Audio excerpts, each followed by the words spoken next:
In anion an daholi leth na Gaeilge I mass an pobl I gohintse, ní mór dún a bheith ardalach riachtanas bhaintear na Gaeltachta.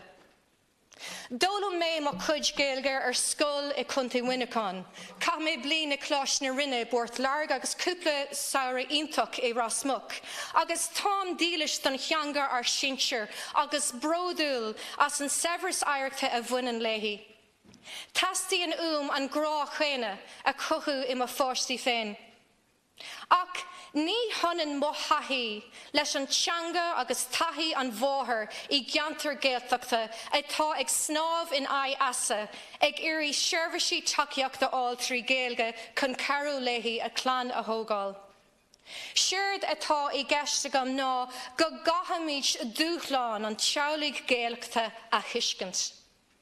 Más rud é go bhfuil mo iníon tin, agus caithí mé I a thabhairt chuig an doctor, tá rogha doctorí agam. Ach, má tá páiste Gaeltachta 3 bliana d'aois nach bhfuil ag freastal an munscoil fós, agus Gaeilge ón gníomhán eici, agus I tin is seomar doctora, agus gan ach burla ag an doctor. Níl an seirbhís seo sásúil. Muna féidir le príomhaidir inis man nó inis mór, sicólaí oideachas á le Gaeilge chun carú le meabhair sláinte déagóra. Níl sé seo sásúil.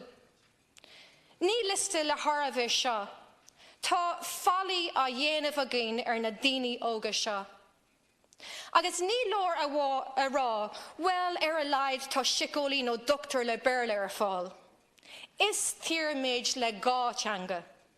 Ach, it's léir nach bhfuil cothrámaíocht go fóil athrthú.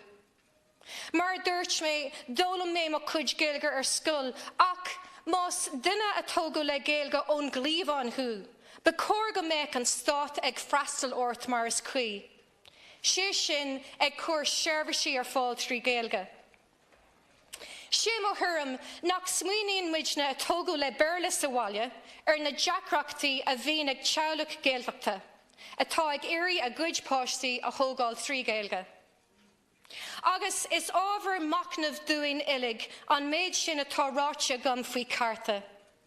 Mar an ggéine, tá géargá le postanna a cruthú sa Gaeltacht, postanna a bheith in orange don phobal sa Gaeilge. Tá saolaíocht mar aon le inestiacht le tastal chun éisio chur le críoch.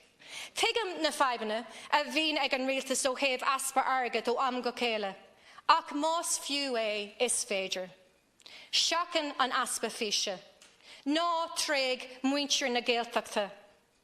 Agus blian na Gaeilge a ceiliúra agén, ná déanamís dearmad go lá na Gaeilge chuile lá na seachtainna do bhaintear na Gaeltachta. Ach ní bheith todhchaí in ann don fáistí Gaeltachta gan takeíocht an stát.